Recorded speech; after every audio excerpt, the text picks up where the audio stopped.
Good evening, Holt Public. Thank you for joining us. This is the Holt Public Schools Community Forum 2.0, focused on the future bond initiative, which is scheduled potentially to occur in 2021. Today is November 11th. It's also Veterans Day. And at this point, I would like to thank the veterans in our audience, the veterans in our community, and the veterans sprinkled across the United States and the world. We appreciate your leadership and service. Thank you. I will be starting our session tonight. And to that end, we will be walking through, and there'll be some engagement and some participation from our bond partners. To that end, our design team behind the scenes would like to hear from you, and they're excited to present some options. With that, we have some Zoom tips and some housekeeping things we'd like to walk through with you. This is a webinar format. As a result, the panelists and the presentation can be found on the screen. However, participants are automatically muted and your cameras are automatically turned off. If you'd like to submit a question, you can do so in the Q&A function. If you are using a computer, that will be held and found on the control panel. You can click the Q&A icon. If you are using a mobile phone, you'll need to click More and then the question and answer. This meeting will be recorded and will be available on our district's YouTube page at some point in the future. And I'll be pushing that out on social media as well. If you've joined us in the past, you know that we now have a mission and vision that was adopted in 2019. The mission of Holt Public Schools is to innovate, educate, and inspire, empowering all students to make a positive impact in their communities. And the vision of Holt Public Schools sounds a lot like our mission.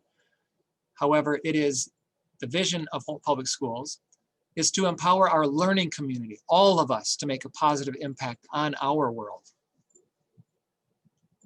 Our goals today include reviewing our group expectations, providing an update on the 2021 bond initiative, reviewing our bond pillars, understanding the process, helping set the course in the future of Holt Public Schools through some interactive feedback and polling. Our group expectations include presuming positive. Please remain open-minded. Know that all ideas are good ideas, and we ask you to stay curious. So here's some history. It's been reframed. If you've been with us over the course of the last several weeks, it's likely you've heard some of this. But I want to take you back to the year 2000, when our public approved our most recent bond initiative, and that happened 20 years ago. $65 million was dedicated to the high school, while $15 million was sprinkled for the rest of our schools. In 2018, there was a facilities assessment conducted, and in 2019, the board refinanced some of our debt to save our taxpayers $1.3 million in taxpayer dollars, which is amazing. So you can tell the board has been working on this initiative for a number of years. And in 2020, we started bond planning. Our steering committee currently is made up of 3 district administrators, 2 Board of Education members, and 5 bond consultants. We are growing that steering committee, and next week we'll have some additional players at the table. Our stakeholder engagements have included engagement with the Board of Education. We've held community forums, community task force meetings. We've engaged with our directors and supervisors. We've engaged with the Holt Equity and Access team. We've had multiple principal sessions, and we've held a staff forum. With that, each of those have included a feedback loop. We are collecting a lot of data, and we hope to collect that data again from you. So we have some bond pillars. The why. It's time to prioritize our investment in our elementary levels. It's time to bring our schools up to current educational space standards. Okay, it's clear. We have tired buildings. I'm in and out of them. You are in and out of them. Our curb appeal looks tired. The current position that we're in is for a potential tax rate decrease for property owners. So if we pass this bond, it's likely there'll be a tax decrease. What does this bond include? We have determined through work with our stakeholder groups, as well as our steering committee, that the what will include critical infrastructure, such as roofing, paving, HVAC, and lighting. Those are some of the basics. Safety and security. We need to make sure we have secure building entrances. If you've been in any of our buildings, you know that, well, we have a buzzer system. We're not very well situated to directly welcome someone into the building before they have access to the other spaces. In other words, people can enter the building and move about the building without necessarily stepping into the school office in many cases. Our pickup and drop-off locations need to be improved dramatically. Our accessibility across the district needs to improve. We need more curb cuts. We need to make sure our doors have the ability to open automatically, and our playgrounds need upgrades. Our learning environments need to improve. We need to improve our air quality. We need more flexible spaces. You may have heard me say this in the past, but where I grew up, which was not in Holt, but about an hour from here, that school district truly believed in desks and rows and kids sitting in a format that was very traditional. It's time for us to move away from the traditional model and start thinking about group spacing. Now, all of this is for a non-COVID time. Okay, so we are planning for a time when we're not dealing with COVID-19. We need technology upgrades across the district, and this potential bond would provide us those. And then the thing that we hold dear to our hearts, innovation. Holt is known for many things, but I'm going to tell you, I'm uniquely positioned to answer this commonly asked question. What makes Holt Public special? My first response is always the people. It's always our relationships that are incredibly important. There are many other things that come to mind, such as our innovation and our flexible mind and our flexible programming. With that, it is the relationships that are most important, especially during these unprecedented times. Now I want to take you to the next part of this slide. We have our facilities listed here. We have the year they were built over here. Our most recent facility was opened in 2003, and that ties back to the year 2000 bond. Most of the other buildings received a few upgrades during that period. And during that period of time, I was a teacher at Sycamore Elementary, and we received upgrades such as new cabinets and maybe HVAC. Okay, but that was about it. My class bathrooms, being a kindergarten teacher, did not get upgraded. So we had faucets that were very, very old. I predict maybe those faucets are still being used today.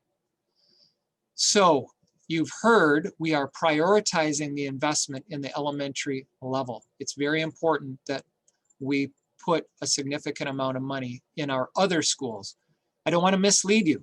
Holt High School needs to be improved. It is 17 years old. There are lots of upgrades, including moving our lighting from fluorescent to LED. I'd also like to key in on this.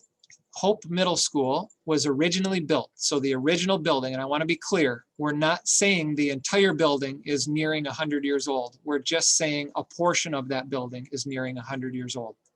So while we've done a great job maintaining that, it is something we need to look at. You know, how much will it take to bring Hope up to a current standard? And you can see all of our other buildings. 1952, 1951, 1942. We have old buildings. So we have some things we're going to be sharing with you tonight. Option A is maintaining current configuration. And in this, basically, our facilities remain roughly the same. We have some upgrades listed for our elementary schools. The North Campus gets some upgrades, but the seniors remain put there. We have some upgrades at Midway Early Learning Center, transportation, Washington Woods, Hope, and the junior high and the senior high. This model would, however, replace Diamonddale, new location to be determined, somewhere on that Diamonddale property footprint, and replaces Sycamore Elementary, again, somewhere on that particular footprint. Jeff, I'm not sure if I should be handing off right now, if you'd like me to keep on going. I have some other things, but sure. Go ahead. Sure, I can jump in, Dr. Hornak. Okay. Thank you. Yep. So I think this, this option A that we're looking at right now, we look at sort of the list of needs and everything that we've evaluated in the facilities assessment. We look at some of those big ticket items that we've been talking about relative to safety and security. Some pieces that have really emerged out of all these different engagement opportunities that we've had with different folks in the community, whether that's staff members, whether that's principals, observations through walking the building. And I think it's just recognizing that, and you saw the list of buildings that Dr. Hornak showed, a couple of these elementaries are 70 plus years old from when they were originally constructed, or rapidly approaching that number. And I think one of the biggest things that we know is that teaching and learning looked very different. As Dr. Hornak said, desks and rows. Education was teaching and learning was a very different philosophy and a different process. And these buildings were designed to support that and constructed to support that, but they weren't designed to support newer methodologies where we've got a lot more active learning, we've got a lot more movement, we've got an emphasis on collaboration and developing a lot of those 21st century skills. And so, we're looking as we develop this list of projects, and you can see as we look at each of the buildings, we're proposing significant amount of work across the district and really touching all the different buildings with a key emphasis on taking care of these primary facilities needs, things like mechanical systems, adding air conditioning to the buildings, taking care of the lighting that Dr. Hornak talked about, upgrading electrical systems, and then looking at things like playground improvements, and creating these secure entrances that we come to expect in our current age, reconfiguring sites, things like that. And then I think the emphasis on, in this case, replacing two of the elementary buildings that we found to have, not only have some dated infrastructure, but also just some concerns with how those buildings are laid out, how they sit on the site, things like water infiltration issues, things that are really difficult to solve with just a renovation project. And so those are really driving us to focus more toward looking at a new construction solution for those buildings. But I think the key here is what Dr. Hornak said is really what this plan would propose is to take care of all those facilities that you've got while maintaining your current configuration with your K-4 facilities, your 2-5-6 facilities, your 7-8 junior high, your 9 through 11 high school building, and then your 12th grade program. Dr. Hornak, I don't know if you want to say any more about that, or if you want to just jump on to the next option. Let me move in this direction, and I just want to share a couple things regarding this. Public, you may have heard that at the October 19th board meeting, the board authorized us to continue studying plans up to, but not to exceed $148 million. Okay, so the bond partners have been engaged heavily in creating options. We've been imagining the future of Holt Public Schools, but we have yet to actually put the detail to paper. We've just done a lot of conceptual planning. But we did talk a little bit in that board meeting about reducing transitions. And I talked about how I'm a fan of reducing transitions, and I hear frequently testimony similar to this. Parents will say, my child, the school the school that my child just left seemed to understand my child, whether that's behavior or academic. But by the time they were just getting to be understood or widely known by the next building, they had to leave that building to transition to another building.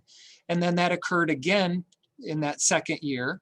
And then it occurred again 3 years later. So in other words, we have a 5 to 6 year experience. If a child does pre-K in kindergarten, pre-K in elementary and stay through 4th grade, that's a 6 year experience. So it's a 5 or 6 year experience in the elementary. And we know that child fairly well. Then that transition year is that year for a child to understand the building and for the building to understand them. And then there's 1 year of thriving, and then they move again for that transition year, 1 year of thriving, and then that happens one more time for a 3 year experience at the high school before they end up in the 12th grade campus for their final year. So a reconfiguration would reduce the transitions. Thanks, Dr. Hornak. So I think as you look at this option compared to the one that we just talked about, you'll see a lot of similarities. And as we move through the presentation, you'll see just how similar they are in terms of, still continuing to address the significant needs that we evaluated throughout the process. Addressing all of the infrastructure needs that we've talked about. So again, HVAC, lighting, electrical, adding cooling to the buildings as discussed. We're still looking at the possibility in this option of doing 2 replacement elementary facilities. So in this case, again, looking at Diamonddale and Sycamore and really replacing them in their current location. Where this plan starts to deviate a little bit from the previous plan, and in sort of the spirit of looking at reducing the number of transitions, this plan proposes to look at converting the existing K4 buildings back to K5 buildings. And then rather than having 2 middle schools and then a junior high, creating 2 middle school experiences that are 6-8. So we would have K through 5 elementary buildings. We would have 2 6-8 buildings. Those would exist at Washington Woods in this case, as well as we would convert the existing junior high facility to a 6-8 as well. And then we would move kids from the existing North Campus building, the 12th graders, to the main campus. So we would have 9 through 12 all in the same building. That does mean in this process that we would look at divesting in Hope. So in this solution, Hope would no longer be part of the equation as it pertains to the current transitions through the district. It does open up another opportunity in it. And by moving those 12th graders from the North Campus to the main campus, it opens up that North Campus building to house a lot of innovative programming, which it already does. I mean, there's a lot of really cool stuff happening there with dual enrollment, with robotics, with some skilled trade type programs. And really what that would do is that would allow us to continue to grow some of that innovative programming within that facility, and still by allowing the district to move forward with one less building than we currently have. So that's really the significant change between option A and option B. And as I said, we'll continue. We've got a few more slides to really articulate and illustrate the primary differences between A and B. And you'll see, again, as you look at the lists, they're not significant differences. They're very, very similar proposals with a few, major moves, I guess.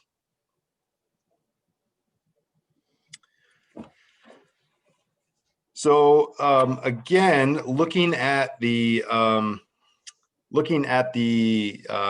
comparing the options here, again, I talked about this. It's just another way to look at it, and just to sort of highlight some of the things that we talked about. So, as stated a few times, we are trying to respond to the bond pillars, mainly critical infrastructure, safety and security, learning environments, and innovation. So those categories we're addressing in both of these proposals. But the big difference is here, as I said in the first one, maintaining that current configuration, which again, we would be putting about $75.5 million toward these infrastructure needs that we've talked about, including about $16 million to maintain Hope. As stated, we would construct 2 new K-4 elementary schools in this proposal. And then we would address safety and security needs, things like other learning environment, things like upgrading classroom furniture, reimagining playgrounds. As we look at the other option that we just looked at, option B, you can see how that configuration changes. So we maintain our early learning center. We now have K-5 elementary buildings, 2 6-8 buildings, and a 9 through 12 experience. So, you know, really what we're suggesting here is we're taking that investment in Hope, and we're basically spreading those dollars back into the district, into other facilities, in order to, you know, be able to facilitate the reduced number of transitions. That's primarily adding on to Washington Woods, doing renovation work to convert the junior high to a 6-8 school, really trying to create as much of a parallel experience for those kids as possible. And then, as stated, bringing those 12th graders back into the main campus and opening up the North Campus to transition to this innovation center. Hey, Jeff, we did have a question come in the Q&A about where does Elliott Elementary fit in this plan. Can you go back to either option A or option B to reiterate the impact at all elementary schools? Sure. Yep. And I would say in both of these proposals, in option A and option B, Elliott would maintain its, you know, its current position, its current location. In option A, it would remain a K-4 facility. We would be spending a significant investment dollars into that to, again, sort of bring it up into, you know, another 40, 50-year building relative to its HVAC systems and its playgrounds, and investing in its learning environments and things like that as well. So in all instances, all of the elementary buildings would receive significant investment if they're not being proposed to be replaced. Also, in all instances, we're going to be improving the main entry security at the main entry and sightlines at the main entry.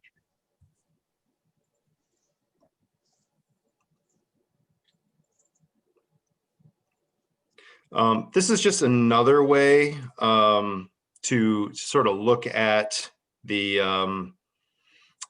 you know, how this starts to break down, and you can see where some of those similarities and differences are between them. So as I look at option A on the left, again, this is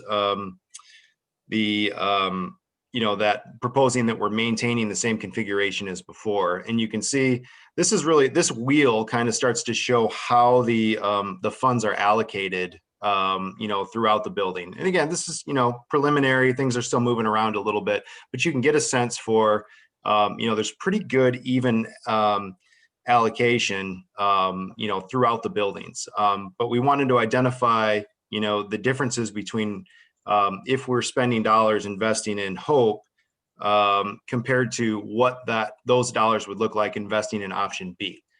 So you can see the wheel on the right. We're really taking those dollars that we would invest in Hope, and those are being reallocated toward, you know, building a slightly larger Diamonddale and a slightly larger Sycamore in order to account for that K-5 rather than that K-4 alignment. It allows for us to create that 12th grade into the main campus transition, and it allows us to expand Washington Woods so that we can create that 6-8 experience as well. And so again, that's just sort of how the dollars are broken down, and just to, again, I think to get a sense for how similar the proposals really are, and where some of the differences lie.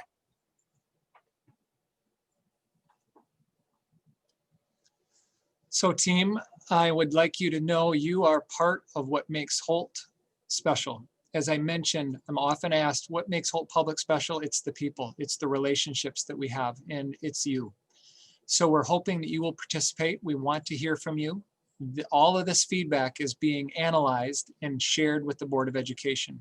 We have some interactive polling and feedback that will be occurring via what is called a Mentimeter. If you've been with us over the last several weeks, you've engaged in that, and it is a cool, cool tool. I'd like you to know at this point, no final decisions have been made. So this data and feedback that you're going to be sharing with us will be very helpful. So at this point, I'm going to stop screen share, I believe.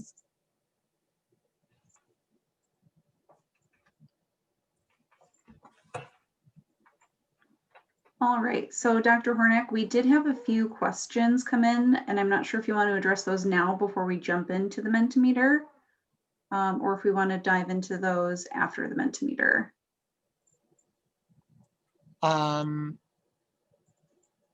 Let's see here. I'm open either way. Do you have a preference? Why don't I go ahead? Does that sound good? Okay. Sounds good. So one question said reconfiguration doesn't sound like a terrible idea. At what point are the curriculum office administrators or teaching staff typically involved in determining the pillars that lead to big instructional changes like that? I would lean on our partners to talk about maybe some of like a typical life cycle of pre-bond work versus, passing the bond. Yeah, I think that's, I mean, obviously those folks having our curriculum folks, our admin, our teachers, and I think you can see, based on the engagement list, that we've kind of talked about, the steps that we've taken to sort of reach out and talk to some folks about this. Those partners are really, really important in this process because, those are the folks that know best what's the best way to educate kids, what's the best way to give, kids in Holt the best possible educational experience. And so, we value that engagement and continued engagement, and if that was a plan that we ended up moving forward with, those folks would be, very heavily involved in helping us design and create solutions that would best meet those needs in a reconfiguration strategy. Thank you, Jeff. The next one is in Plan B, will Wilcox, Sycamore, and Horizon need more classrooms to hold the 5th grade classes? So we're in the process of evaluating that right now. And the answer is, we don't think so. Again, that's still, we're kind of evaluating the data that we're getting with enrollment projections and what does, future enrollment look like within the district. That being said, some of the other work that we're looking at, like the possibility of having to relocate secure entrances and things like that, might mean that we have to take over existing classroom space in a different area of the building and then maybe construct some new classrooms. So I think all of those things have some synergies when it comes to making sure that we could create the right alignment, moving forward. And then how do all those pieces then fit back together to make sure that we have the right number of teaching stations, throughout the district. And I think, so yeah, I mean, we'll continue to evaluate that in a case by case basis, but we don't see that as something that's jumping out that we're going to need to make significant additions to the elementary buildings. Thank you, Jeff. The final one might be better served going to Rick Brown. And Rick, I know you've been with us for 3 years here, but the final question is how many upgrades have been done to the senior high since it was built? I would like to respond by saying not many that I'm aware of, but we do, repair the roof when it's the roofs when they are leaking. Parking lot Band-Aids, stuff like that. But do you have any thoughts on that, Rick? Yes, this summer we did a full replacement of the auditorium roof and the fly for the auditorium due to it deteriorated and needed replaced. Other than that, I'm not aware of any major renovations. There has been some equipment upgrades, some small things here and there, and then just the regular maintenance. So nothing major. And it's in need as well. All of our facilities are tired, even our newest building, which is now 17 years old. Correct. Okay. I think we're ready for some polling. Hi, everyone. My name's Stephanie. I'm going to be helping facilitate the use of Mentimeter, our interactive polling tool for this evening. So I hope that everyone can now see Mentimeter on their screen. So To use Mentimeter tonight for interactive polling, you have to visit www.menti.com and use the code at the top of the screen. And then I believe my colleague Nate will be joining me to help facilitate this interactive polling. Yeah. So really, this first page is really just trying to get an idea of who do we have on the call, and really trying to get a cross section. And it's helpful for us to know if we've got a lot of staff members, if we have a lot of parents, a lot of community members, just to get a better idea of maybe who we're polling, who we're getting the cross sectional information from within the community as a larger whole. So if you could take some time, quick answer the question about maybe where you fall. Obviously, there's probably going to be a few of you in the community that fall in a variety of different buckets of this. So you can choose whichever one fits you the best tonight. But just know that, what we're really trying to do is just get a better understanding for the most part of, where everyone lies. So we'll spend a few minutes. I think we've got, I think we have around 50 people on the call. So we'll spend a little bit of time. You can kind of see the little icon in the bottom corner of your screen that's just kind of counting how many responses we're getting. So we'll try to make sure that we get everyone as we go, but also know that as we go through this entire process, you are allowed to go at your own pace. So we'll continue to move through this, and the interactive feature of it will continue to go as we move, but you will be allowed to still continue to add in your responses, provide any of that information, so that when we get done with this whole experience, we'll have a good section or cross section of data from your responses. So, and that's really what we're here for tonight, is to get your input. So I love that there's student involvement here, so kudos to the student. All right, so if you still want to log on, visit menti.com and then use the code at the top of the screen. That code will be there for the entire presentation. So you can still join if you have not done so already, but we're going to move on to the next question. All right, so maybe continuing on with this theme of connecting you to one of the school buildings, we'd love to know, which building are you connected with? And again, the caveat being, many people have multiple kids, and so there might be kids at a variety of different schools. So don't feel like you're pigeonholing yourself into one building, but again, just trying to get a better idea of who do we have on the call. So a lot of high school.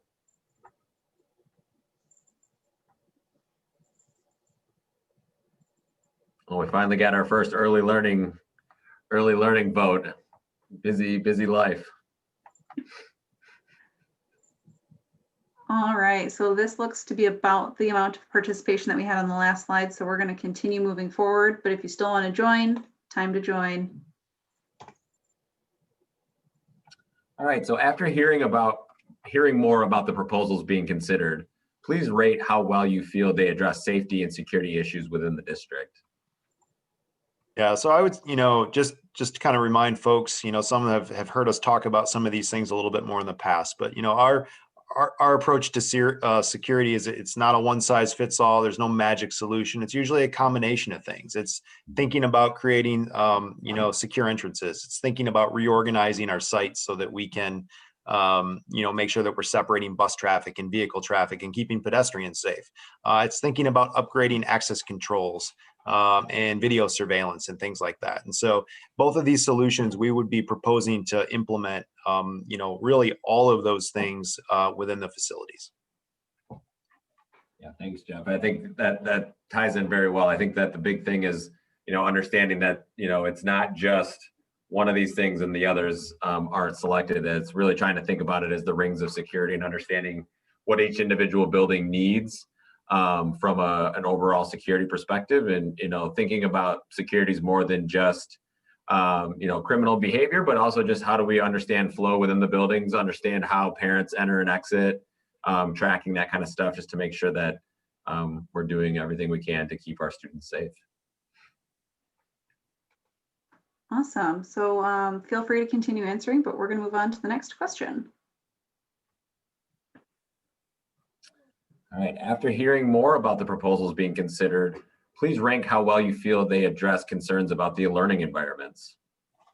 So again, as we think about learning environments, you know, Dr. Hornak touched on it a little bit at the beginning of the presentation, but thinking more outside of the box than just the typical rows of desks in a classroom space, but how can we, you know, adapt what we have, and also as we think about new classroom spaces and new ways of using these buildings to serve more of the active learning, and even just thinking about even more thoroughly of, you know, our COVID environment that we live in today.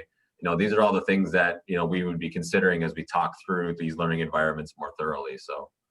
Yeah, I think, you know, flexibility is it's an important topic. So, you know, both of these plans do propose to implement new flexible classroom furniture. You know, sort of expanding the definition of the learning environment beyond just things that you can sort of touch and see. HVAC improvements, indoor air quality, air conditioning. Those are really, really important components of making sure that students and staff are comfortable so that they can do the work that they need to do in those classrooms. And again, in both options, those are things that are being considered, as well as you know, new LED lighting, which provides a better quality lighting experience for the occupants. Also, another thing to touch on is site circulation. We spent a good deal of time thinking about how buses, cars, and pedestrians and children on bicycles approach the site and how to keep them safe and separate.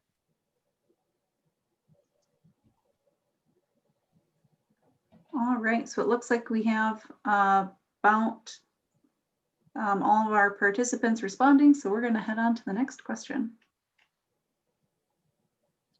Right, so this one, again, this image is more of the maintain the current configuration. So more of that first option that we talked through a little bit earlier, or option A. And so really, what words or phrases would you use to describe option A? And really with this, this option in this part of the presentation of the survey, you can enter in words and phrases that really maybe represent how you feel about it. They can be positive, they could be negative. And really try to express or understand, you know, what feelings you felt with those. And so these will come up, and you can enter multiple options in phrases and words. So feel free to add in a variety of different things, and they'll continue to generate as we go through this and get more participation. So another thing that, for those who haven't ever seen a word cloud, one of the things that you'll start to see is as responses continue to get more traction or additional people responding, the words will get larger. And so the more often something gets stated, like traditional, for instance, that one is the largest, has gotten the most responses. So. Yeah, so just, you know, again, we've sort of, you know, walked through some different slides that, you know, talk about what some of the main priorities are, but I think, you know, the big ones are really taking care of those infrastructure needs. It's making sure that we can, you know, update those learning environments for 21st century learning. It's taking care of our playgrounds. It's improving our site safety and security. But it is maintaining that current configuration that we know right now. It's kids are moving through the district as they currently are. And, you know, there's some exciting things, you know, the possibility of replacing a couple of elementary buildings. A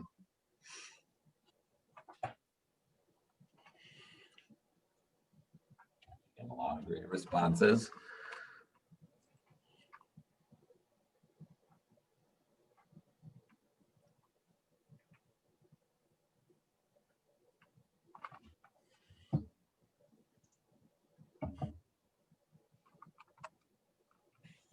So feel free to enter multiple times. I think you can enter up to 10 words, and then it would cut you off at that point. Sorry about that limit.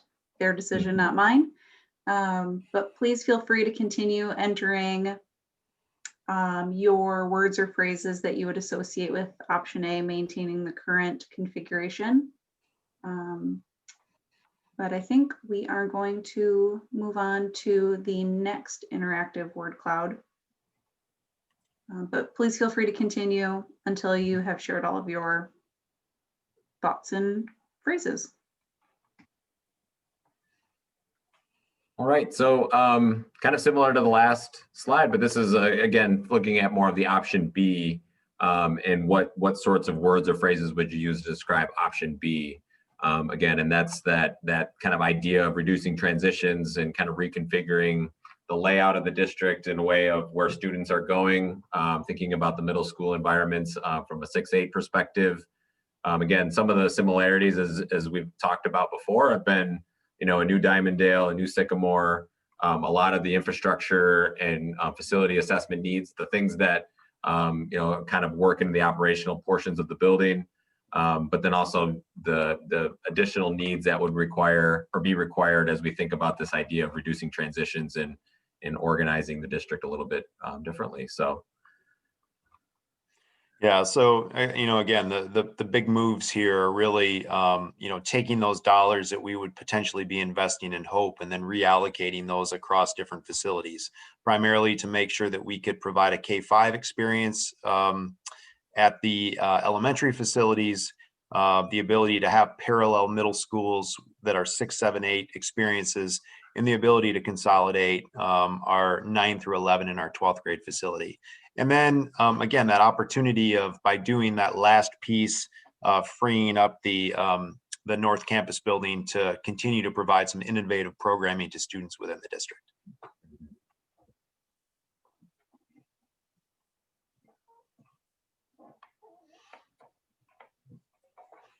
And I would say too, it might seem a little bit, I don't know, it might seem a little bit odd, but these words are really, really important to us. I think that as you guys are continuing to spend this time and provide your input, these things go a long way towards us, continuing to validate options and review, the things that we've proposed to you and try to get a better understanding of, what your needs are and what the feelings are. So I think that we really appreciate you spending the time doing this.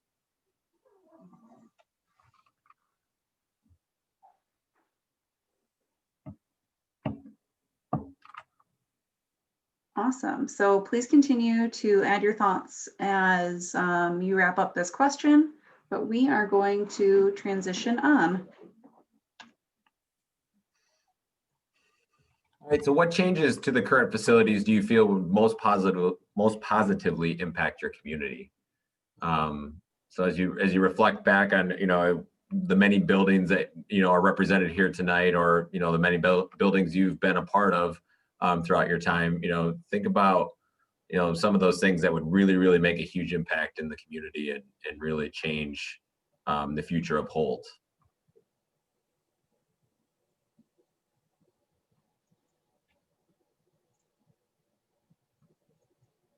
Yeah, and I like that I'm seeing physical things, but I'm also seeing things that are more idea based, and that's good. I think that's what I definitely don't want to limit it to sort of some of the physical things that we talked about. Think about how that manifests itself sort of beyond just the buildings themselves and what that might mean for programming and student experience and things like that. And community experience too. I think that's the key is, we understand, students and staff, are in these buildings all day, but, this is really a community identity as well.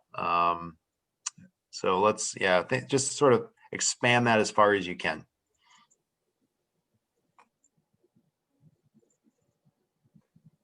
And again, this is one of the questions where you do have the opportunity to add multiple responses.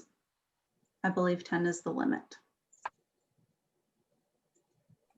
So we're looking for about 480 responses. So go ahead and keep going. Stretch your fingers and then go back to the keyboard.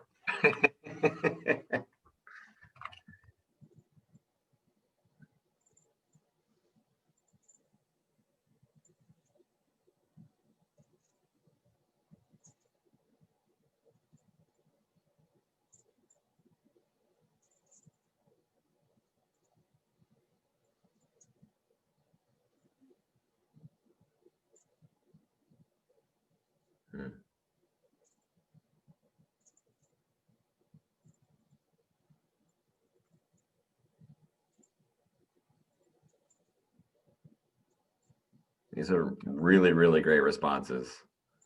There's just so much, as Jeff alluded to earlier, I like the idea of how much this is encompassing a variety of different things, not just specific little details at buildings, but it's thinking bigger and what is the overall impact to the community. So this is really great.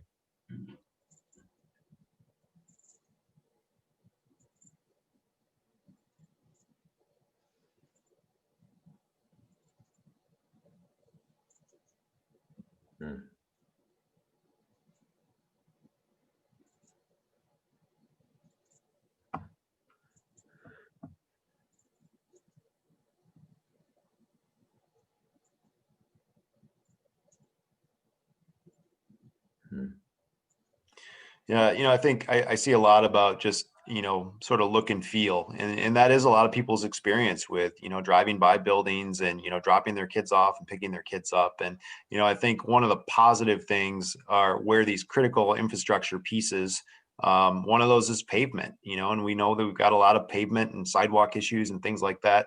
This is the perfect time to think about how you might reconfigure those sites so that you can provide better pickup and drop off and safer experience. So the synergy there is really, really strong. And those are the types of things that we're looking for, is how do we take care of these physical infrastructure things while being able to expand that to the point where it can also have a significant impact on the educational experience.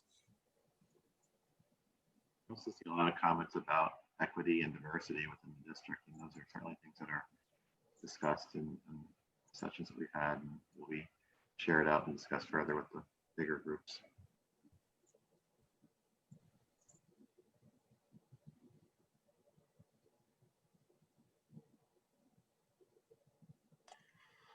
So I do see gym additions. I realize that we didn't hit on this in detail when we were talking about, but both options that we're looking at are looking at addressing those elementary buildings where we've got limited space for both food service and for gross motor kinetics activities. And so in either situation, we would be bringing those elementaries to a level of consistency where they've got spaces to do both of those programs and not interfere with one another.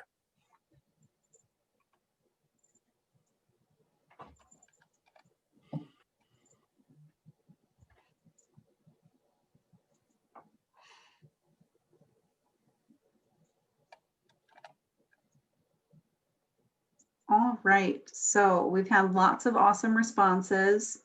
Please feel free to continue, but we are going to move on. All right, so this is thinking more about, as we think about the prospective bond proposal, what methods or ways would you like to receive information as we continue to dive deeper into this and get more into the details? Where do you usually source your information? So we've got a couple of options listed here, and looking to see where would be the best way to reach everyone. So I would like to add that at this current moment in time, we are still in the planning phase. There have been no final decisions that have been made, which means that the level of detail that you would see in 2021 with some information about the bond proposal would be far greater than what we have currently shared. So if the board decides to move forward with option A or option B with the bond proposal, that plan would be very clearly communicated with lots of detail on the type of work that would happen at each school building, when that work would be happening, because a lot of these plans would be happening quite a few years out in the future, because we can't do all of these improvements at once. So there would be a lot of information in 2021 with the bond proposal.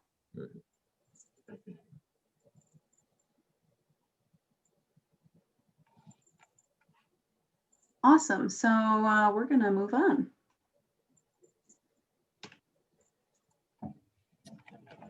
All right. So what words or phrases do you associate with Holt Public Schools with respect to innovation? And, again, thinking about innovation as the word itself, it could be teaching methods and the educational philosophy. It could be how the school is, or the district is organized.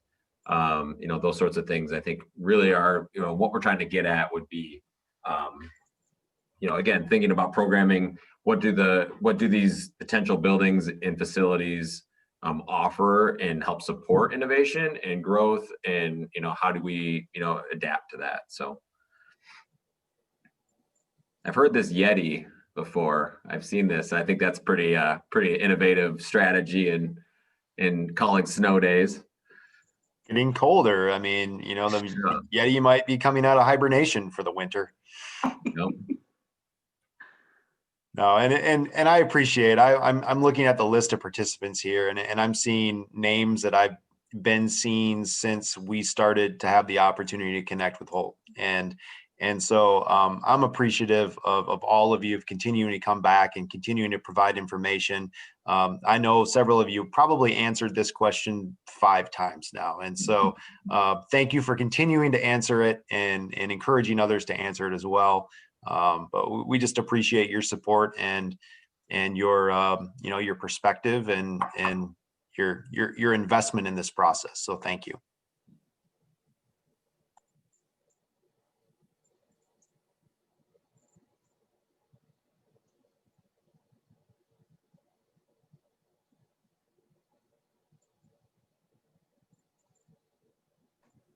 I'm glad the wow, wow, super wow also made its way back into one of the top words of the word cloud.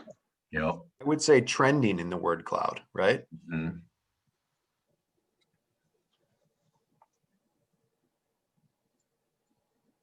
I'm also seeing some words associated with curriculum. So I'm glad that people are thinking wide like that. So what does innovation mean in terms of curriculum and how students are learning and what they're learning?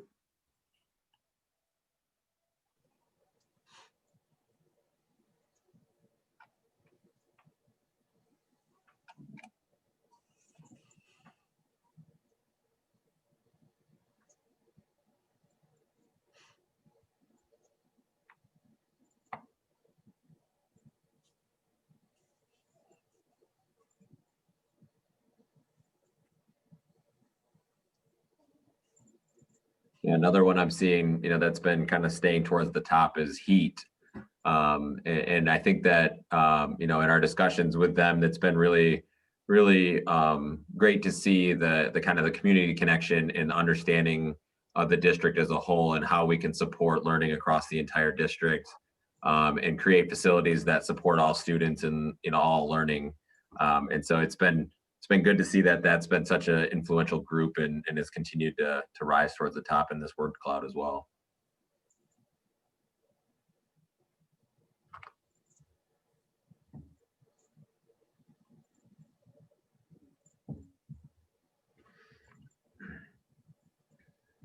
All right, I think we are going to move on.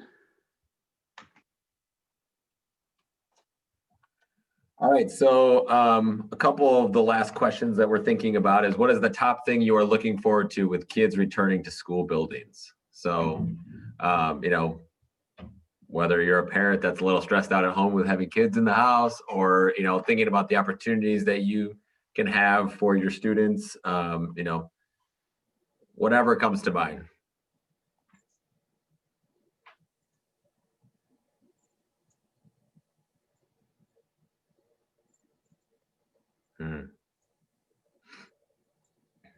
Seeing a lot of this socialization rising to the top, and I can definitely tell from my own personal experience, even from a work perspective, that it does become challenging to continue and maintain social relationships through a screen. So opportunities like that to have kids in the school buildings and engaging with one another face to face is a really big thing.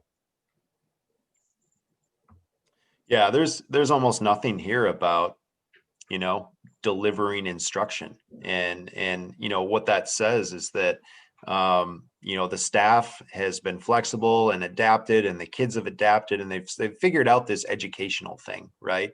But there's another piece of this that's really important, and I think it is this human connection, and we're seeing that sort of loud and clear with what you guys are typing in your responses. And yeah, as Nate said, we're living in a remote world right now as well in terms of our work experience, and we figured out how to do the work, but the relationship part is still really important.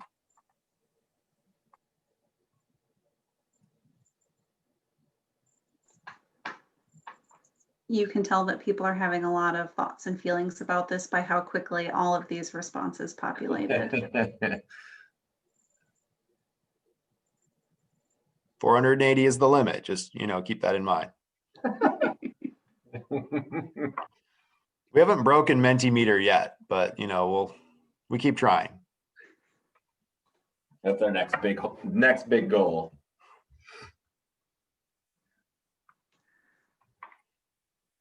All right, so we're going to move on to the iteration of this question. Mhm.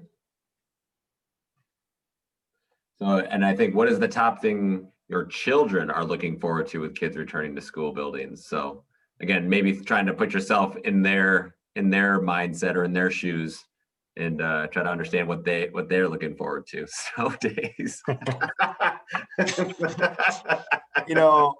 Our snow day is going to exist anymore in Michigan. I'm not sure. The days of flushing the ice cubes and putting the pajamas on inside out, Yeah.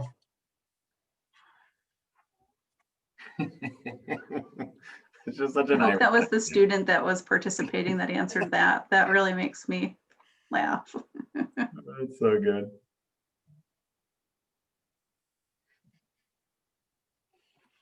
Lots of friends. The Yeti. Not worrying. That's real. I like structure. That's a great comment.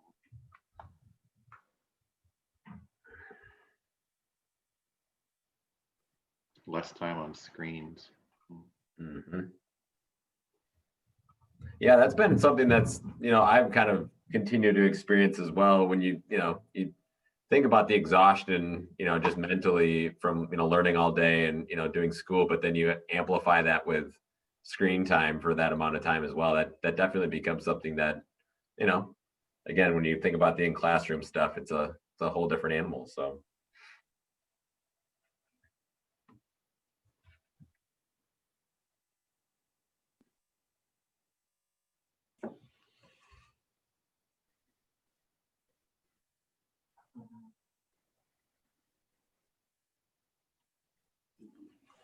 School lunch food. That says something right there. Is that missed? I continue to hear nothing but amazing things about the district's food service program, offerings. What you guys are doing in terms of feeding families is remarkable. So congratulations on that. That's an amazing story. Keep it up.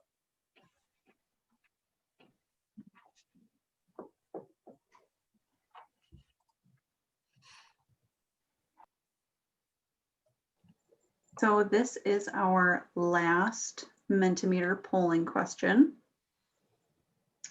So feel free to finish up your thoughts and we will head back to our presentation.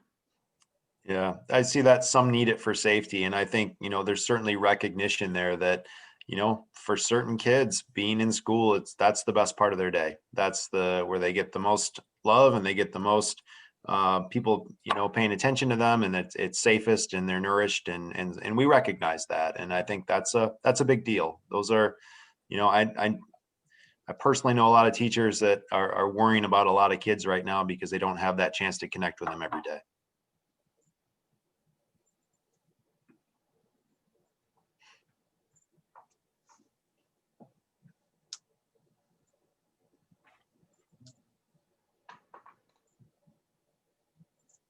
All right. Thank you for all of your feedback with this Mentimeter tool. We hope that you enjoy this interactive feedback. We certainly take all of your responses to heart and we review all of them with a report at the end. So thank you for taking the time to interact with us.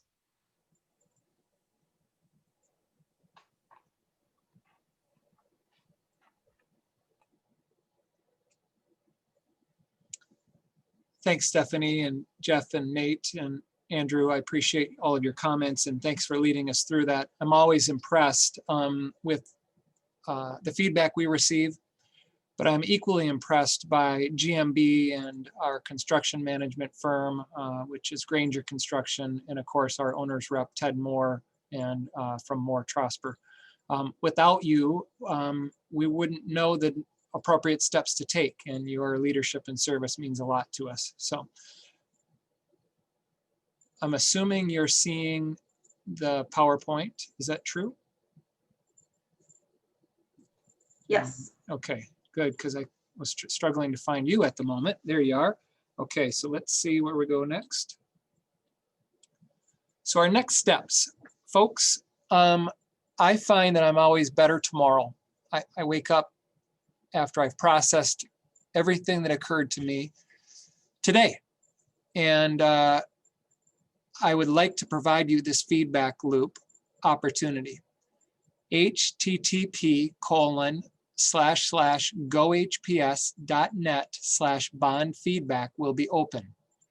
I will actually send that in the peak of the week to you and post it on social media so you can watch the video again if you'd like, and then offer feedback to us. Again, that feedback is shared with the Board of Education. It's shared with our bond partners and all parts in between. The next bond engagement meeting is to be determined. Now, sometimes that happens and it's developed on Tuesday, and the meeting is scheduled for Wednesday at a steering committee meeting. That happened this week. So we apologize for the short lead time, but also appreciate your willingness to prioritize this evening. To that end, I also want to thank GMB and Granger and Moore Trosper for helping prepare this PowerPoint and presentation. Okay, so while Holt Public has some of the information, we don't have all of it, and we need this partnership to make Holt Public the best it possibly can be. Our prospective timeline is as such. November 23rd, 2020 at 5:30, the Board of Education called a special Board of Education meeting. They will be making a decision on the scope of our potential 2021 bond. You keep hearing me use terms like prospective and potential. The reason is because we do not have a bond proposal until we make it through the Department of Treasury review. The Department of Treasury review occurs in December. Our application goes in on December 7th. Our Department of Treasury meeting, which will be virtual, is on December 11th. Then there's about 6 weeks of time where the Department of Treasury is analyzing our proposal. Could happen sooner than that, but we have a distance there of a period of time. And February 2021, at the earliest, would be when the board would officially call for a bond proposal. At that point, the district will be sharing the details of the bond proposal with our informational campaign. One of the questions that came in is, are there any details regarding these proposals or options online anywhere? And I believe that it's a little bit early to be posting those. Jeff, I'm kind of looking at you, but I'm pretty sure that that will be coming in the future. Okay, I'm seeing the head shake. And to that end, stay tuned. So really our work will be fast moving forward from now until the 23rd. Then we go to the Department of Treasury in December. Then there's a waiting period. And once we come out of that February 2021, what I believe will be the board meeting, we will be sharing the details of our bond proposal widely. We will need each of you to know as much as we know. We will need the details ironed out, and we will need support. March 2021, we know the absentee ballots become available, and May 4th of 2021, voters consider the bond proposal on the May election ballot. Again, everything is prospective and proposed because it doesn't become real until the board calls for the election in February. So I appreciate each and every one of you. For us to make it through COVID-19, for us to reimagine Holt Public, it's going to take each of us to make a difference for all of us. Bond partners, anything else you'd like to share?